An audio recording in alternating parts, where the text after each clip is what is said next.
Jemaat yang dikasihi Tuhan, hari ini kita memasuki minggu ke-22 setelah Trinitatis. Kita berkumpul untuk menaikkan puji-pujian kepada Tuhan Allah yang Tritunggal. Kiranya kita selalu mengingat bahwa Dialah Tuhan yang selalu mengasihi kita sepanjang waktu, dari waktu yang lampau, sekarang, dan yang akan datang. Kami memuji kebesaran kasih-Mu, ya Tuhan, yang tiada pernah berhenti. Oleh sebab itu, marilah kita mempersiapkan hati, jiwa, dan pikiran untuk memuji Tuhan. Kita bernyanyi.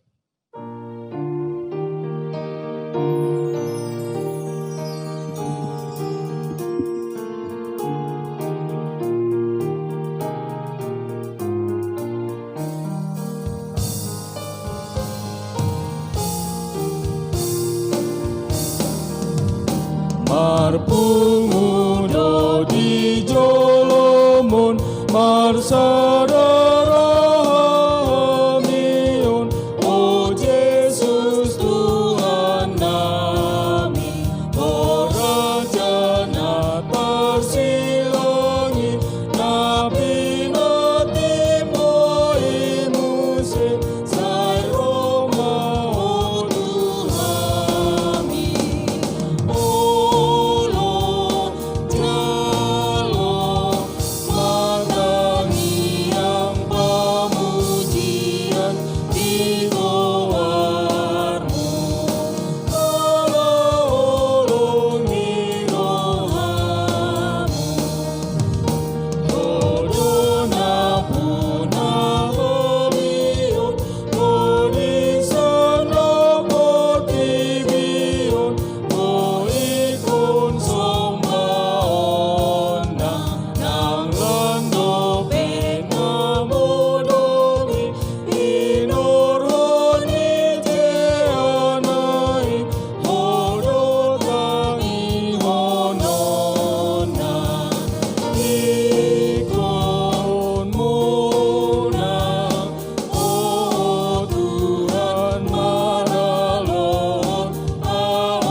Di dalam nama Allah Bapa dan nama anaknya Tuhan Yesus Kristus dan nama Roh Kudus yang menciptakan langit dan bumi.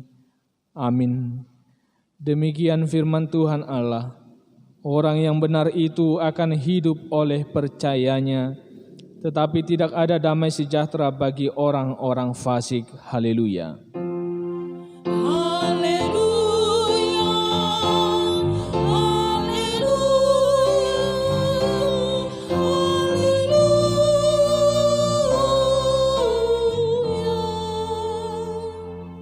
Kita berdoa. Ya Tuhan Allah Bapa kami yang Maha Kuasa, Engkau adalah kudus dan kami adalah orang yang berdosa. Namun Engkau melindungi orang yang percaya dan datang berserah kepadamu. Karena itu kami datang memohon kasih-Mu. Janganlah tolak kami dari hadapan-Mu.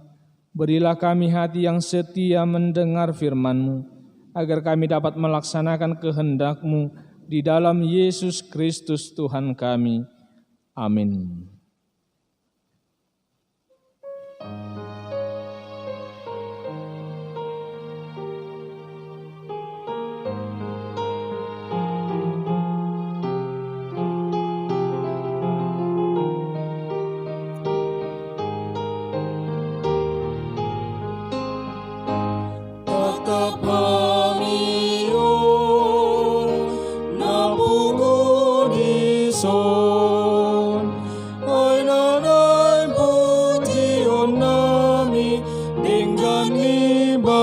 Samdihami tatap hamion napungu di son togu hamion namar dosaon oleh Yesus Tuhan nami saya siroham dihami togu hami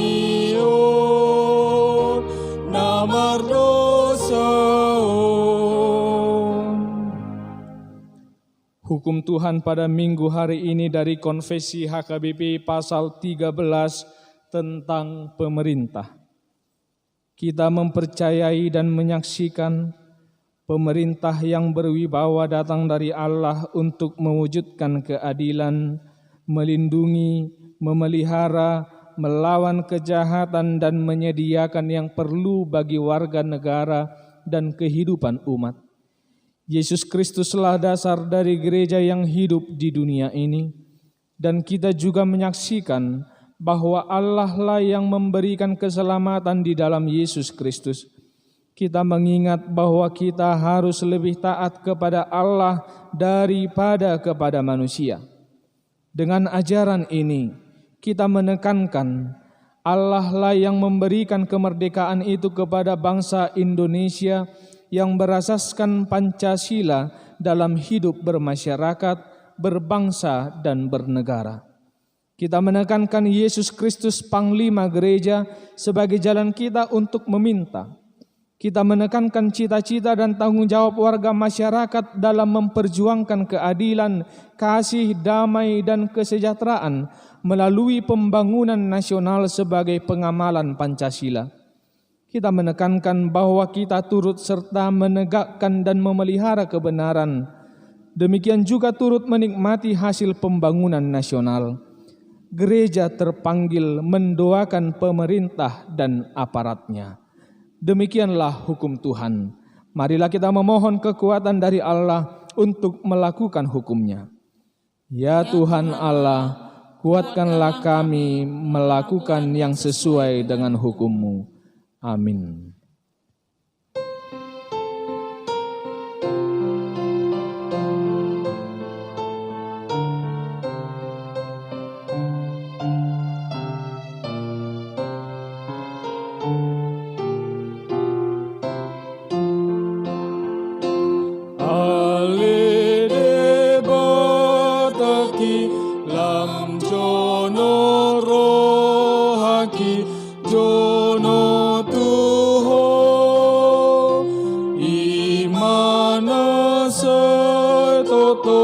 Sakam ni rohakon jono tuho nang beha panago diawon na posom asalam jono do jono tuho jono tuho.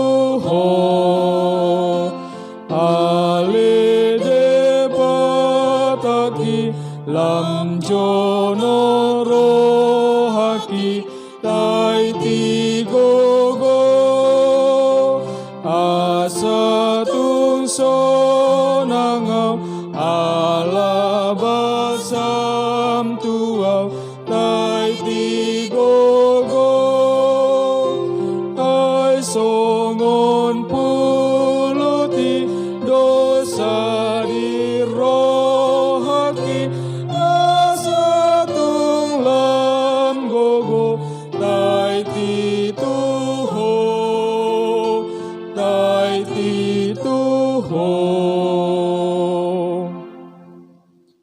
Marilah kita merendahkan diri untuk mengaku dosa kita, kita berdoa.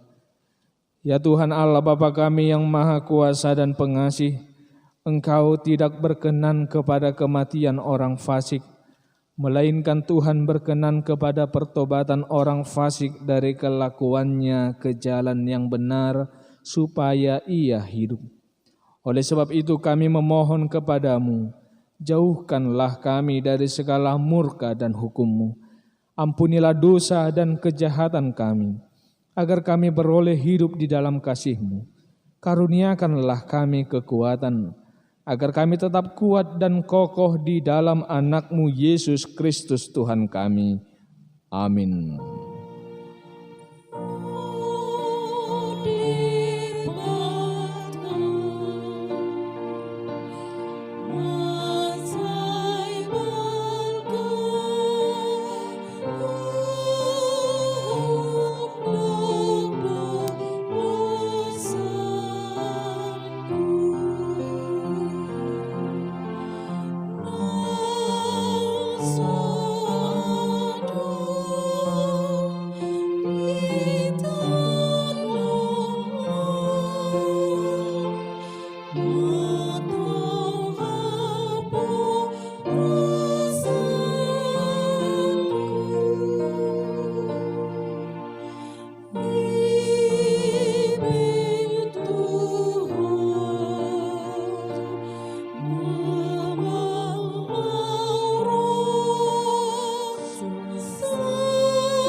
janji Tuhan tentang pengampunan dosa kita.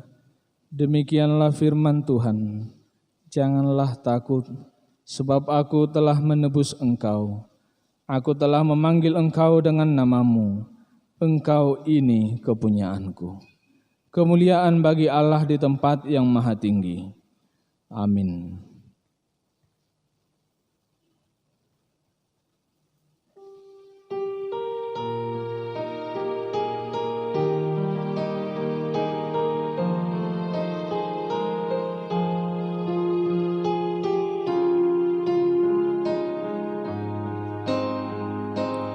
Pasrah aku di Tuhanku dan terbain terhirimau. Ondo totong tangianku tulang mungmu apa tau. Lobi pos doro haki sai patuluson nai. Boa nonna autusi Huhilalaganu pari Paniom nadiawon Saitong di pasari-sari Naing bari arohakon Naing lamtu tinggi naik Pinggol parton dioki Ramaban romonai. Epistel yang ditetapkan untuk minggu ini terambil dari kitab Daniel pasal yang ke-6, dimulai dari ayat yang pertama hingga ayat yang ke-15. Daniel 6 ayat pertama hingga ayat yang ke-15 kita membacanya secara responsoria. Darius orang Media menerima pemerintahan ketika ia berumur 62 tahun. Lalu berkenanlah Darius mengangkat 120 wakil-wakil raja atas kerajaannya. Mereka akan ditempatkan di seluruh kerajaan. Membawahi mereka diangkat pula 3 pejabat tinggi, dan Daniel adalah salah satu dari ketiga orang itu. Kepada mereka lah para wakil-wakil raja harus memberi pertanggungan jawab, supaya raja jangan dirugikan. Maka Daniel ini melebihi para pejabat tinggi dan para wakil raja itu, karena ia mempunyai roh yang luar biasa, dan raja bermaksud untuk menempatkannya atas seluruh kerajaannya. Kemudian para pejabat tinggi dan wakil raja itu mencari alasan dakwaan terhadap Daniel dalam hal pemerintahan, tetapi mereka tidak mendapat alasan apapun atau sesuatu kesalahan, sebab ia setia dan tidak ada didapati sesuatu kelalaian atau sesuatu kesalahan padanya. Maka berkatalah orang-orang itu, kita tidak akan mendapat suatu alasan dakwaan terhadap Daniel ini, kecuali dalam hal ibadahnya kepada Allahnya. Kemudian bergegas-gegaslah para pejabat tinggi dan wakil raja itu menghadap raja serta berkata kepadanya, "Ya Raja Darius, kekallah hidup Tuhanku. Semua pejabat tinggi kerajaan ini, semua penguasa dan wakil raja, para menteri dan bupati telah mufakat supaya dikeluarkan kiranya suatu penetapan raja dan ditetapkan suatu larangan agar barang siapa yang dalam 30 hari menyampaikan permohonan kepada salah satu dewa atau manusia, kecuali kepada Tuanku, ya Raja, maka ia akan dilemparkan ke dalam gua singa. Oleh sebab itu, ya Raja, keluarkanlah larangan itu dan buatlah suatu perintah yang tidak dapat diubah menurut undang-undang orang Media dan Persia, yang tidak dapat dicabut kembali. Sebab itu Raja Darius membuat surat perintah dengan larangan itu. Demi didengar Daniel bahwa surat perintah itu telah dibuat, pergilah ia ke rumahnya. Dalam kamar atasnya ada tingkap-tingkap yang terbuka ke arah Yerusalem. 3 kali sehari ia berlutut, berdoa serta memuji Allahnya seperti yang biasa dilakukannya. Lalu orang-orang itu bergegas-gegas masuk dan mendapati Daniel sedang berdoa dan bermohon kepada Allahnya. Kemudian mereka menghadap raja dan menanyakan kepadanya tentang larangan raja.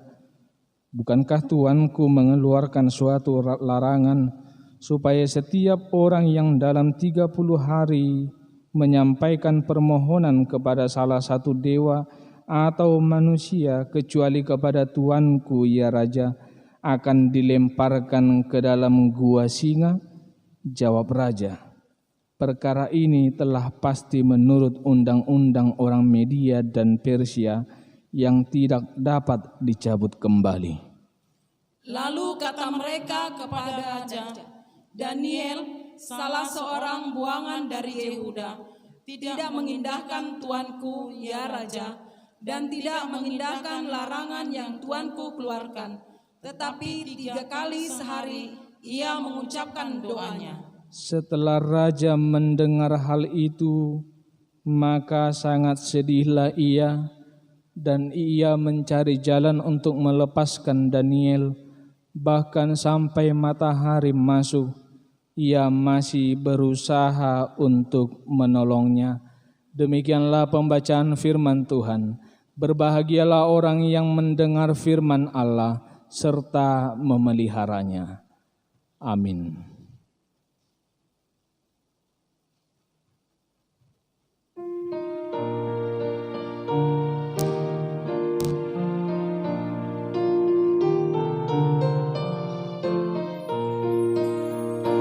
Hototong iutonoku Yesus si pangoluaw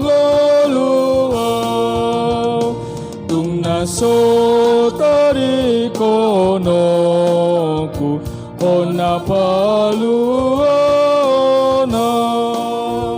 sian sa surero saku do sian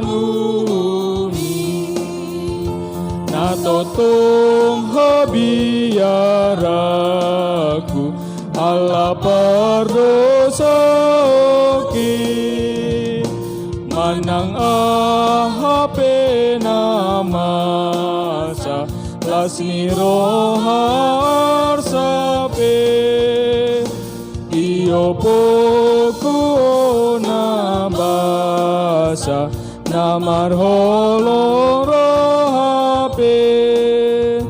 tung saleleng amangolu nang dung sudah bohalhon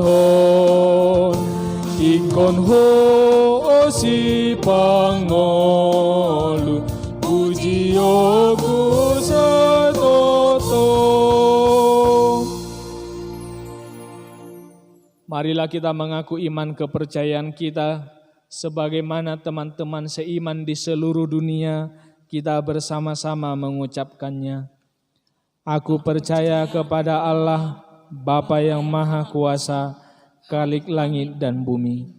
Aku percaya kepada Yesus Kristus, anaknya yang tunggal Tuhan kita, yang dikandung daripada Roh Kudus, lahir dari anak darah Maria, yang menderita sengsara di bawah pemerintahan Pontius Pilatus, disalibkan, mati dan dikuburkan, yang turun ke dalam kerajaan maut.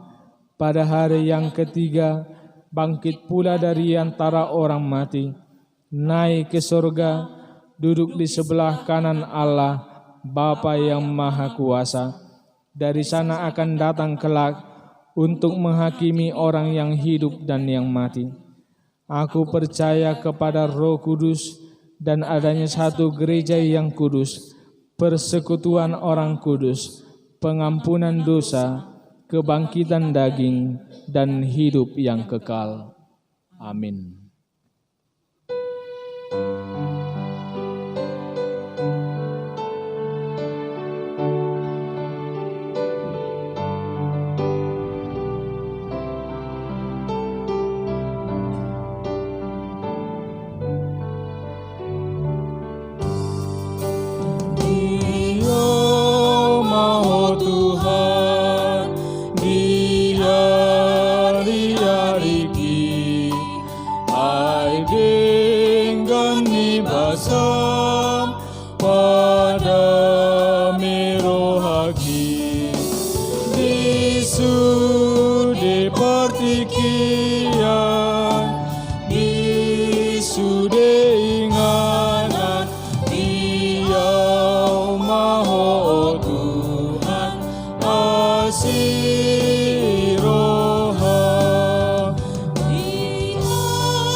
Damai sejahtera Allah yang melampaui segala akal, itulah kiranya yang memelihara hati dan pikiranmu di dalam Kristus Yesus Tuhan kita. Amin. Bapak, Ibu, saudara-saudara yang terkasih dalam nama Tuhan Yesus Kristus, Tuhan berfirman bagi kita pada minggu hari ini, yakni firman-Nya yang tertulis di dalam surat 1 Timotius pasal 2 ayat 1 sampai dengan ayat 7. Saya akan membacakannya untuk kita semua. Beginilah firman Tuhan. Mengenai doa jemaat. Pertama-tama aku menasihatkan, naikkanlah permohonan, doa syafaat, dan ucapan syukur untuk semua orang, untuk raja-raja, dan untuk semua pembesar, agar kita dapat hidup tenang dan tenteram dalam segala kesalehan dan kehormatan. Itulah yang baik dan yang berkenan kepada Allah Juru Selamat kita, yang menghendaki supaya semua orang diselamatkan dan memperoleh pengetahuan akan kebenaran. Karena Allah itu Esa, dan Esa pula Dia yang menjadi pengantara antara Allah dan manusia, yaitu manusia Kristus Yesus, yang telah menyerahkan dirinya sebagai tebusan bagi semua manusia. Itu kesaksian pada waktu yang ditentukan. Untuk kesaksian itulah aku telah ditetapkan sebagai pemberita dan rasul. Yang kukatakan ini benar, aku tidak berdusta. Dan sebagai pengajar orang-orang bukan Yahudi dalam iman dan kebenaran. Demikian pembacaan firman Tuhan. Bapak, Ibu, saudara-saudari yang dikasihi oleh Tuhan Yesus Kristus. Pada tanggal 5 Oktober yang lalu, ketika pemerintah mengesahkan Undang-Undang Cipta Kerja, atau yang lebih akrab kita kenal dengan istilah Omnibus Law, mendapat perhatian dan respon yang sangat tinggi dari seluruh kalangan masyarakat Indonesia. Mulai dari pelajar, mahasiswa, pekerja, buruh, aktivis, politisi, hingga rohaniawan. Sehari setelah disahkannya Undang-Undang Cipta Kerja, kita melihat aksi demonstrasi berlangsung hampir di seluruh daerah di Indonesia ini.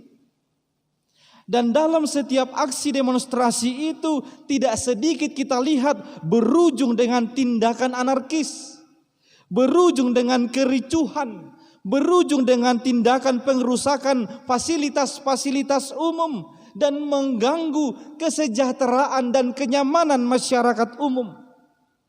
Bapak Ibu, kalau kita lihat, pasti tidak bisa kita pungkiri, dari antara orang-orang yang ikut dalam aksi demonstrasi tersebut, pasti ada banyak juga orang Kristen yang terlibat di dalamnya. Dalam sebuah negara yang demokratis, memang aksi demo atau menyampaikan aspirasi itu sah, sesuai dengan hukum.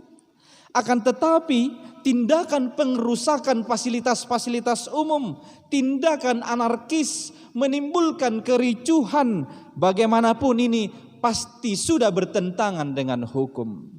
Maka pertanyaan pembuka bagi kita di khotbah hari Minggu ini adalah, bagaimana sebenarnya peran seorang Kristen dalam menanggapi kebijakan-kebijakan pemerintah? Pada minggu ini kita akan menggumuli satu tema yang ditentukan bagi kita, yakni tanggung jawab orang Kristen dalam politik.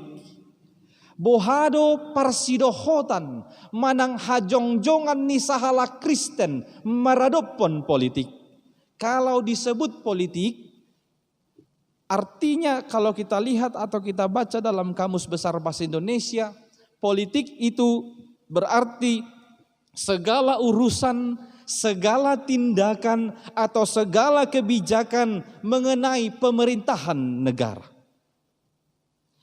Jadi, apakah yang menjadi tanggung jawab seorang Kristen dalam segala urusan atau kebijakan mengenai pemerintahan? Bapak, Ibu, saudara-saudari yang terkasih dalam nama Tuhan Yesus Kristus, Rasul Paulus pernah menasihatkan kepada jemaat di Efesus di bawah pelayanan Timotius, bahwa sebagai orang Kristen kita memiliki kewajiban untuk senantiasa mendoakan pemerintah. Pada zaman itu tentu kewajiban ini agak sulit diterima, karena kita tahu di zaman pemerintahan Kaisar Nero, yakni pada zaman kekristenan mula-mula, orang-orang Kristen mendapat perlakuan yang tidak enak dari pemerintah. Orang-orang Kristen dikejar-kejar, orang-orang Kristen disiksa, orang-orang Kristen ditindas, bahkan difitnah berlaku jahat. Akan tetapi pada situasi demikian, Rasul Paulus justru menasihatkan mereka untuk senantiasa berdoa kepada pemerintah, untuk senantiasa berdoa kepada raja-raja dan pembesar-pembesar. Disinilah letak keistimewaan atau kekhususan iman Kristiani itu. Harus tetap menjadi terang, mencerminkan kasih Allah di tengah-tengah dunia ini, supaya dunia ini mengenal siapa Yesus Sang Juru Selamat itu. Dan ini jugalah yang menjadi jawaban terhadap pertanyaan pembuka tadi, bahwa peran seorang Kristen dalam politik adalah senantiasa mendoakannya. Mendengar ini, mungkin sebagian dari kita akan berkata, cukupkah hanya melipat tangan dan berdoa kalau sudah pemerintahan ini hancur? Cukupkah kita hanya berdoa di rumah kita kalau keadaan negara kita sudah tidak adil dan benar lagi? Bapak, Ibu, saudara yang dikasihi Kristus, pernyataan-pernyataan itu muncul menunjukkan masih kurangnya pemahaman kita tentang makna dari doa yang seutuhnya. Maka hal itulah yang akan kita perdalam saat ini lewat khotbah ini. Ada 3 yang menjadi pokok perhatian kita guna memahami makna doa yang seutuhnya itu. Yang pertama, doa itu harus menjadi prioritas. Paulus berkata di ayat pertama ada kalimat atau kata yang menyebutkan pertama-tama. Kalau kita baca nanti seluruh ayat lanjutannya, kita tidak ada menemukan yang kedua, yang ketiga, dan seterusnya. Oleh karena itu, kata pertama-tama itu bukan soal urutan yang mana lebih dahulu untuk kita lakukan. Akan tetapi lebih kepada penekanan prioritas. Dalam bahasa Inggris dia menggunakan kata first of all. Berarti sesuatu yang mengawali semuanya atau sesuatu yang paling penting. Kita perlu menempatkan doa sebagai yang utama dan yang terutama dalam kehidupan kita sebagai orang percaya. Doa bukan hanya sebagai atribut kerohanian pribadi saja, tapi doa itu bagi orang Kristen disebut sebagai menjadi napas hidup orang Kristen. Reformator gereja Martin Luther pernah berkata, "To be a Christian without prayer is no more possible than to be alive without breathing." Menjadi seorang Kristen tanpa doa sama tidak mungkinnya hidup tanpa bernafas. Maka doa dalam kehidupan orang Kristen itu sesuatu yang sangat prioritas atau sesuatu yang sangat penting. Kita tahu doa itu adalah sarana komunikasi kita dengan Tuhan Allah. Oleh karena itu, alangkah anehnya seorang yang berkata dia Kristen namun tidak hidup di dalam doa. Atau yang lebih parah, tidak bisa berdoa. Alai molo jujur hita, terlumoy matu hita aka ruas ni huria, saitorop dope Jepang tanah bakol martangiang. Apalagi disuruh manguluhut tangiang. Jaladang ngadong jaladang jarang olo dope Jepang ditulahi partangiang di Jabuna, holan ala nama biar disuruh manguluhut tangiang. Ope mulai sadarion unang beta pelihara aka pangalahu si songoni. Anggo sahalah Kristen na tutu berarti mangulu maibana di bagasan tangiang. Riko madibana partangiang oni. Sekali lagi nats ini menunjukkan betapa vitalnya peran doa dalam pelayanan. Bukan hanya sebagai atribut kerohanian, tetapi itu adalah bagaikan napas hidup orang percaya. Yang kedua, doa itu untuk semua. Paulus berkata, naikkanlah permohonan, doa syafaat dan ucapan syukur untuk semua orang, untuk raja-raja, untuk pembesar-pembesar. Ini kita sebut saja dengan istilah doa syafaat. Bicara tentang doa syafaat, ini sudah mulai banyak tidak terlalu diminati orang lagi. Karena biasanya doa syafaat itu panjang-panjang atau lama, maka sudah terlalu tidak diminati orang lagi.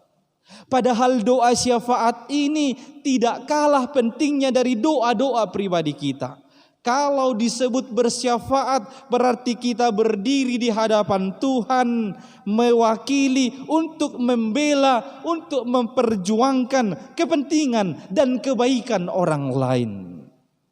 Paulus menegaskan, bersyafaatlah kepada semua orang, kepada raja-raja, kepada pembesar-pembesar. Ada dua alasannya mengapa kita harus bersyafaat kepada semua orang, kepada raja, kepada pembesar. Pertama disebutkan agar kita dapat hidup tenang dan tenteram dalam segala kesalehan dan kehormatan. Dan alasan yang kedua, karena doa syafaat itu baik dan berkenan kepada Allah. Dua alasan inilah mengapa seorang Kristen harus hidup dalam doa syafaat atau membiasakan diri dalam doa syafaat. Tentu sebagai Kristen, kita selalu berusaha untuk melakukan hal-hal yang berkenan kepada Tuhan. Salah satunya adalah mau mendoakan orang lain, mendoakan pembesar, mendoakan pemerintah. Maka lakukanlah itu dengan sungguh-sungguh. Disebutkan tadi, agar kita hidup tenang dan tenteram. Ketika kita mendoakan pemerintah, mendoakan pemimpin-pemimpin, mendoakan raja dan pembesar-pembesar, agar kita hidup tenang dan tenteram. Inilah juga yang pernah disebutkan oleh Yeremia dalam Yeremia 29 ayat 7 itu. Usahakanlah kesejahteraan kota, kemana kamu aku buang. intinya, dan doakanlah dan berdoalah untuk kota itu kepada Tuhan, sebab kesejahteraannya adalah kesejahteraanmu. Jikalau kita sekarang ditempatkan Tuhan di kota Medan ini, maka doakanlah pemerintah di Medan ini, karena kesejahteraan kota Medan ini adalah kesejahteraan kita. Jika engkau ditempatkan di Toba, maka doakanlah pemerintahan di Toba, karena kesejahteraan Toba adalah kesejahteraanmu juga. Jika kita semua ditempatkan di negara Indonesia ini, maka doakanlah pemerintah Indonesia, karena kesejahteraan Indonesia ini adalah kesejahteraan kita semua. Bapak, Ibu, saudara yang terkasih dalam nama Tuhan Yesus Kristus, perihal berdoa syafaat, sebenarnya di gereja kita HKBP sangat diperhatikan, atau ini dibuat menjadi sesuatu yang sangat penting. Itu sebabnya di almanak HKBP itu sampai-sampai dicantumkan pokok-pokok yang perlu kita doakan setiap hari, mulai hari Minggu, Senin, Selasa sampai hari Sabtu. Dan yang menarik lagi, pokok-pokok doa itu tidak dibuat hanya sebagai lampiran di bagian belakang, tetapi sebaliknya itu ditempatkan di bagian atau halaman-halaman depan dari buku almanak itu. Ini menjadi bukti bahwa doa syafaat itu sangatlah penting. Kalau kita membaca di situ dibuat mendoakan bangsa dan negara, itu ditentukan setiap hari Jumat. Kita boleh memperhatikan buku almanak yang ada di rumah kita masing-masing. Dalam pokok-pokok doa ini membantu kita apa-apa saja yang kita doakan dalam doa syafaat kita setiap hari di tengah-tengah kehidupan kita. Jadi Bapak Ibu, lewat khotbah ini, marilah mulai saat ini benar-benar memberi perhatian khusus untuk hal doa syafaat itu. Yang ketiga, ini yang terakhir. Doa itu untuk keselamatan dalam Kristus. Kita mendoakan pemerintah bukan hanya supaya mereka memerintah dengan adil dan benar, akan tetapi lebih dari itu, supaya mereka mau menerima Kristus sebagai juru selamatnya. Disebut di ayat 5 tadi, Allah itu Esa, Esa pula Tuhan Yesus, Esa pula sumber keselamatan itu. Maka kita harus mendoakan supaya semua orang, supaya mereka, pemerintah, pemimpin dan raja-raja mengenal juru selamat itu dan menerima kebenaran, sehingga juru selamat itu dapat diterimanya di dalam kehidupannya. Ingatlah kisah Daniel. Lanjutan dari epistel kita itu tadi, kita tahu Daniel dalam zaman pemerintahan Raja Darius, dia seorang yang dikasihi oleh Raja Darius karena kebaikan, keadilan dan kerjanya yang mantap, kehidupan berdoanya yang baik. Dia sangat disenangi oleh Raja Darius. Tapi dari awal kisah epistel yang kita baca tadi, pernah Daniel harus dimasukkan ke gua singa. Dimasukkan ke gua singa karena dia tidak mau menyembah dewa-dewa Darius.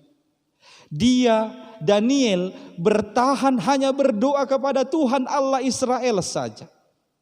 Akhirnya dengan terpaksa Daniel harus dimasukkan ke dalam gua singa. Tetapi luar biasa, Daniel selamat di gua singa oleh pertolongan malaikat-malaikat Tuhan. Melihat doa-doa dan kuasa Tuhan Allah Israel dalam diri Daniel, ini membuat Raja Darius pada waktu itu akhirnya mengakui dan menerima Tuhan Allah Israel. Bahkan Raja Darius membuat perintah supaya seluruh penduduk negeri yang berada di bawah kekuasaannya harus takut dan menyembah Allah Daniel, yaitu Tuhan Allah Israel. Demikian jugalah yang dimaksudkan Rasul Paulus, supaya setiap orang Kristen dalam doa-doanya memohonkan supaya semua orang, raja-raja, pemimpin-pemimpin dan semua pembesar mengenal dan menerima kebenaran bahwa Yesus itu Tuhan Sang Juru Selamat. Bapak, Ibu, saudara-saudara yang terkasih dalam nama Tuhan Yesus Kristus, akhirnya hiduplah dalam doa. Berdoalah untuk semua. Doakanlah pemimpin-pemimpin, doakanlah pembesar-pembesar, doakanlah pemerintah agar kita hidup tenang dan tenteram dan mereka mengenal keselamatan dari Allah. Buatlah demikian senantiasa, karena itulah yang baik dan yang berkenan kepada Allah. Amin. Kita berdoa. Terima kasih ya Tuhan atas firman-Mu yang kami dengarkan dalam ibadah minggu hari ini. Engkau mengingatkan peran kami sebagai pengikut-pengikut Kristus. Kami harus senantiasa menunjukkan keistimewaan kami di tengah-tengah dunia ini. Kami Engkau nasihatkan supaya senantiasa mendoakan pemerintah, mendoakan pemimpin-pemimpin, mendoakan pembesar-pembesar, supaya kami hidup tenang dan tenteram, dan supaya mereka mengenal keselamatan yang daripada-Mu. Maka berkati, tolonglah kami seluruh umat-Mu, supaya kami membiasakan diri hidup dengan memprioritaskan doa dan bersyafaat bagi semua orang, mendoakan keselamatan mereka. Tolonglah kami umat-Mu Tuhan, supaya dapat melakukan ini dalam kehidupan kami sehari-hari. Pada saat ini juga kami berkesempatan mendoakan pemerintah Republik Indonesia ini. Berkati Bapak Presiden dan Wakil Presiden beserta dengan seluruh menteri dan jajarannya, serta seluruh pemimpin-pemimpin hingga ke daerah, supaya mereka dapat memimpin dengan adil dan benar sesuai dengan kehendak-Mu. Terlebih supaya mereka mengenal kebenaran-Mu dan mereka menerima Kristus sebagai juru selamat. Tuhan, selamatkanlah pemimpin-pemimpin kami, selamatkanlah bangsa ini, sejahterakanlah negara kami ini, karena itu juga akan menjadi kesejahteraan kami. Sertailah seluruh umat-Mu di seluruh dunia ini, supaya kami dapat melakukan kehendak-Mu dalam kehidupan kami sehari-hari. Dengarlah doa kami yang kami sampaikan hanya melalui nama anak-Mu, Yesus Kristus Tuhan dan Juru Selamat kami. Amin.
Marilah kita berdoa untuk menyerahkan persembahan kita kepada Tuhan. Ya Allah Bapa kami yang di surga, kami mengaku bahwa Tuhan adalah sumber dari segala karunia yang melimpah dalam kehidupan kami masing-masing. Sebahagian daripada karunia itu kami serahkan kembali sebagai persembahan kepada Tuhan. Terimalah dan berkatilah persembahan umat-Mu ini, agar dapat kami pergunakan untuk pekerjaan dan pelayanan kerajaan Tuhan di dunia ini. Bukalah hati kami untuk mengenal betapa banyak berkat dan karunia yang kami peroleh dari Tuhan, supaya kami senantiasa bersyukur kepadamu di dalam nama Yesus Kristus Tuhan kami. Amin. Tuhan karuniamu, roh dan jiwaku semua, nyawa juga hidupku, harta milikku semua, ku serahkan padamu untuk selama-lamanya.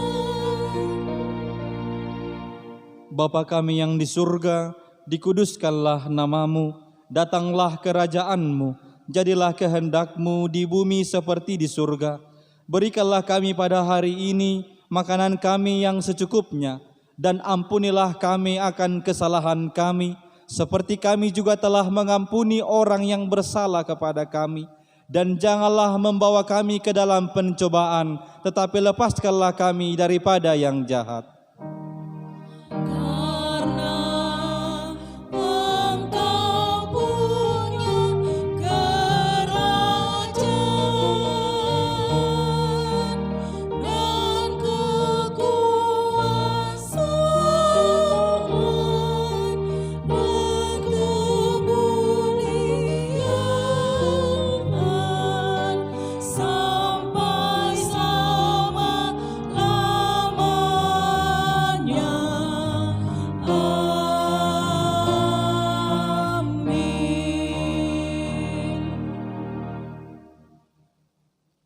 Tuhan memberkati engkau dan melindungi engkau.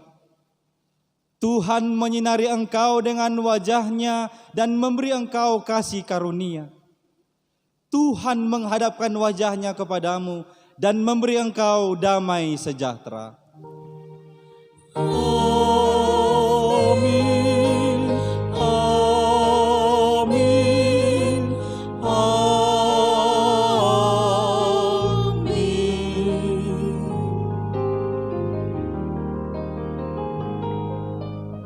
Shalom, selamat hari Minggu bagi kita semua.